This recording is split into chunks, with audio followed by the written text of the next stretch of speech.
What's good, guys? How y'all doing?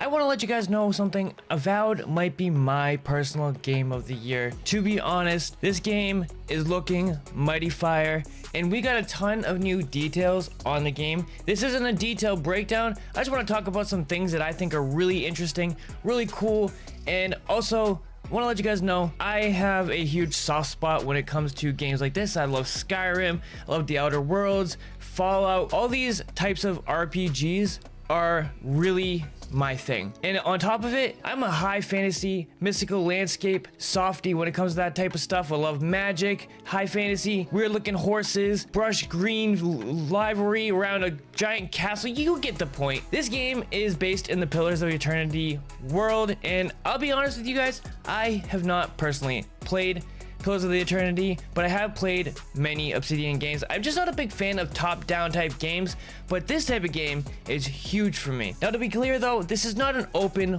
world game. It's what they're calling an open zone game, where you have different locations that you go to with open landscapes. Just like Outer Worlds, combat and movement looks like a huge step up from Outer Worlds, by the way. The enemies seem to actually look like they react to your attacks, whether it be when you swing, they kind of jut to the sides. They actually try to defend against you. They will actually throw up a shield to block your attacks, or they'll counter your attacks. Enemies can heal one another, and what's really nice is it looks like the attacks actually feel and look quite weighty, and like they actually have some power behind them, which is really good, because sometimes games like this can feel like you're just punching pillows. So I'm really hoping, from what I've seen with the sound design, to which we'll talk about later, I think that it might be impactful. I really hope so. Guns look like they have punch to them. The wands, nice zip and pop to them. Dual wield just about anything. You can dual wield 2 wands, 2 guns. You can dual wield swords, or you can have a sword and a wand, which is probably going to be my gameplay type. There seems to be a lot of really dope looking magical abilities in the game, whether it be these vine things that came out of the ground and like they start attacking the enemy, or it be like a push down attack that it looked like. They didn't go super in depth with what they had going on. They just mentioned a couple of magical abilities, but I just figured it'd be important to mention here. There is respec. There is a respec option, because that leads to the next thing. There is, yes, a skill tree. However, not every skill tree is made equal. So let's hope to God that they do it right, because skill trees can be really messed up really easy, or they can be overcomplicated, like PoE, Path of Exile. Some people just see that and they just like, oh, you know what, I'm good.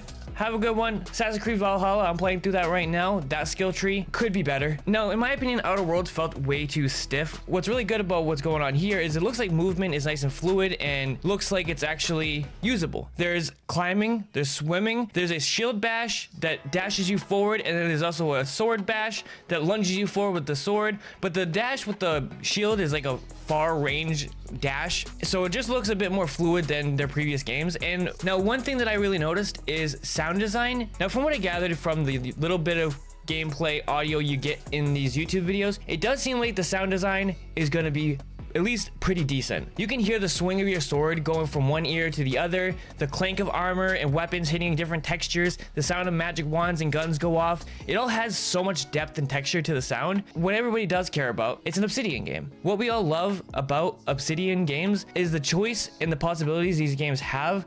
Games where you have full control of your game, whether it be the numbers of your stats or the gear score you have, right down to your impact in the world. For example, that area they show in the gameplay trailers, that washed up beach with all those lizard people, from what they just said in the Xbox podcast, is literally, you can miss that. You can literally miss that. It's a whole optional area. I love stuff like that. I love the actual feeling of exploration and discovery, and the fact that they are actively trying to hide things from you. They want you to miss it. Well, not want you to miss it, but they want you to stumble upon it, and they're okay with you missing it. Again, it's an Obsidian game. Choices, choices, choices. Your dialogue choices affect outcomes in the game. I love that. I love when you are actually actively contributing to the world that you are building around you. That is amazing. I love that. And from what they've shown, that is very much intact. So hopefully we get a good storyline to go with that massive amount of choice. The graphics and environments look incredible. I think the level of detail looks way better than what they did in Outer Worlds. Character models are super high detail, and there seems to be a very nice variety of races. The game actually looks lived in. It looks like people are inhabiting it. It looks like these creatures are actually living there. There's a part where you can see in the background of the two lizard people dancing in the background while you're approaching the area, just doing their thing. I know that's like basic stuff, but along with the graphical fidelity and the world looking the way it does, and it's not like super graphically impressive, but the art design is incredible. I really like the art design. They showed some of the biomes, like a cave with blue fungi layering the inside of the cave, sand monuments and washed up beaches, forestry castles and castle surroundings, heavy vegetated fields, wide deserts, underground chasms with large man-made statues, along with what seems to be dark, gross areas too, with like body horror inspired areas. This game looks great. I'm super excited about it, and I know this is just a short video. I just really wanted to go over some of the details we have going on in the game and what we've seen and what I'm excited about. This is possibly going to be my game of the year. I really loved The Outer Worlds, Fallout New Vegas, although I have a hard time remembering Fallout New Vegas, but I do know that I loved the game. But I just really like these type of games, and I'm super excited, and I plan on keeping up my coverage of this game every time we get some details. So I hope I didn't make this video too short. I'm still kind of getting used to this style of content, so I don't know how much rambling I want to allow myself to do in these videos, but I just wanted to talk about something I'm really excited about. I'll also be covering my thoughts on the Suicide Squad game. I do think that game looks like it could be a good game, but I don't think it's gonna be a great live service game, so watch out for that video. That's my thoughts on this game. Looks dope. Can't wait to play it. Anyway guys, have a good one. Peace out.